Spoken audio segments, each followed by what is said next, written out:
Well, folks, it is the holy month of Pride, June. Oh, my God! It's the most important month on the American calendar in which we celebrate sodomy, basically. All forms of sexual orientation, gender identity, and attacks on Judeo-Christian values. And we have many, many corporations who have decided to become the corporate faces of the giant rainbow boots stamping on the American face forever. Today, we are going to go through some of the wokest corporations in America, and we are going to decide just how many flaming garbage bags of left-wing propaganda they deserve to receive from you, the consumer.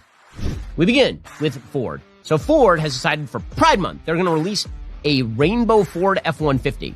Again, rainbow wheel rolling over a human face forever. And Ford's F-150 brand is supposed to be the manly men who are like picking up lumber in the back of their truck. And now they're like, and you know what's the most manly thing? Dudes who are broke back mounting it. That's the most manly thing, is the rainbow truck. Yeah, I want a gay truck. I want a truck that's going to sleep with another truck. Again, this looks like a wild brand misalignment, a la Bud Light, like a real brand misalignment. Is it of the equivalent of Bud Light? No, because again, it's more sort of gay than trans. And again, Pride Month has been sort of a well-developed part of our civic religion for the last 10 years or so. This one goes in the category of like 5 to 6 flaming garbage bins for Ford. Okay, next, we take a look at Adidas. So Adidas, which was started by literally a person associated with the Nazi Party. Adolf Dassler was the founder, and he was literally a member of the Nazi Party. Well, now, Adidas has become, of course, a mainstream athletic brand. They decided this year that they were going to feature a man gallivanting about as a woman in a one-piece bathing suit. And the video is very, very difficult to watch, just aesthetically speaking. Here we go. Yeah, that is a lot of chest hair for a man dressed as a woman in a women's bathing suit with his junk hanging out. Love unites. I don't know which is more distracting here. The fact that this is a women's bathing suit with a giant male bulge in it, or the chest hair in the cleavage. The close-up on the chest hair is really quite wonderful. Yeah, that's real bad. But again, Adidas, not quite Bud Light a brand, so I'm going to go with like 7 flaming garbage bins right here for Adidas. Okay, on to North Face. North Face is all about tough outdoor wear, right? You're going to go climb a mountain wearing North Face. Or, alternatively, you're going to be a dude who dresses up in ladies' clothing and gallivants through the forest while holding a TV. That's pretty gay. And you're going to have a mustache. And you're going to be, just like totally a dude wearing ladies' clothing. And this is the height of modern American culture. This is morality, folks. The crusade of Pride Month must continue under all circumstances. Here's what North Face is pushing this month. So again, North Face is supposed to be sort of the tougher brand. It's not supposed to be particularly the trans brand. I'm going to go with I think it's like Adidas level. I think it's like 7 flaming garbage bins. Okay, on to Starbucks. So Starbucks is, of course, famously a woke corporation. Starbucks has, for a very, very long time, pushed woke ideas, but pushing it in foreign countries is a new one for Starbucks. So Starbucks put out an entire ad about transing people. It's about an Indian father and mother who decide that their son, Arpit, actually needs to be known as Arpita. And the way that they determine that this is a good thing is by naming their son Arpita after he walks in dressed as a woman to the Starbucks. Dad is going to show that he's gotten over all of his old style bigotry by ordering a coffee for Arpita. Okay, so because this is not just Starbucks domestically. If this were Starbucks domestically, you'd be like, okay, not really a brand misalignment. Starbucks in India, I have a question. How much support is there for the transing in like India? I'm going to go not much. By polling data, I would guess not very much. If you're like a person living in India, I'm not sure why you'd go to Starbucks after that. That's like a 9 flaming garbage bins.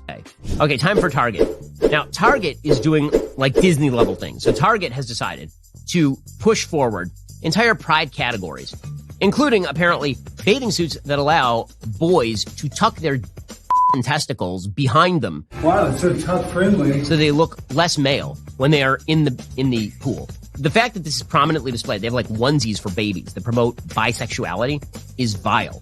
And this is truly vile stuff. It's like Disney level of targeting the kids, vile stuff. Because again, this is all not only in public view, but it's deliberately targeted to young people. The tuck bathing suits, look at the sizes on those. Those are not all for adults. Meanwhile, they have all the trans properties. They've got the onesies for the babies and all the rest of this. This is 9 to 10 flaming garbage bins for Target. Okay, now, Bud Light has taken it directly on the chin ever since they decided that they were going to make Dylan Mulvaney the face of their brand. It was April 1st, and I remember seeing this online. I thought, this has to be April Fool's. I mean, it has to be April Fool's. It was not April Fool's. So they decided to make a man pretending to be a woman, a man cosplaying as a woman.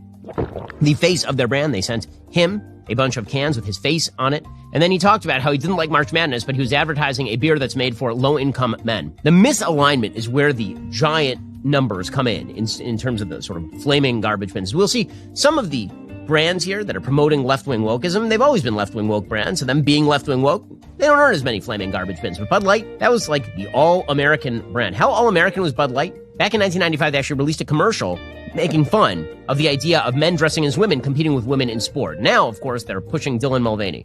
So, on a scale of 1 to 10, flaming garbage bins, that is 10 for Bud Light. Okay, Disney has decided this preemptively is a 10 flaming garbage bin company. Disney is catered to children. It is a children's company. It is about the magic of childhood and childhood innocence. And they have decided that they are going to push trans and LGBTQ plus minus divided by sign garbage in pretty much everything they do. Like every aspect of what Disney does is now going to be this. Right? They've put it in shows ranging from The Proud Family to movies for small children like Lightyear. They've decided it's imperative that kids learn about this stuff at the earliest possible level. They've decided that they have to have pride collections at Disneyland and that you can't be called princesses or princes at Disneyland anymore because obviously the magic of childhood has to be removed. You never know when a boy is a girl and a girl is a boy. They decided to have a pride night that is attendable by everyone, kid, adult, everyone at Disney. Like they'd always had sort of gay days in which people would show up if they were gay and it was sort of informal. And now they're actually actively coordinating it.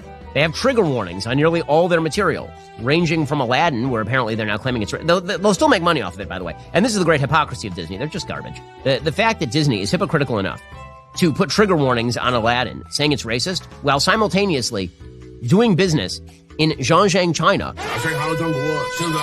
with the Chinese government, which is simultaneously holding 1 million Uyghur Muslims in abject slavery, sterilizing many of them. Infinity flaming garbage bins for Disney, victimizing children to promote wokeness. What this is meant to show is the absolute tsunami wall-like sentiment among corporate America with regard to pushing left-wing propaganda is astonishing. But if you push back where you see 10 flaming garbage bins, you will start to see corporations reacting and backing off. And that's what needs to happen.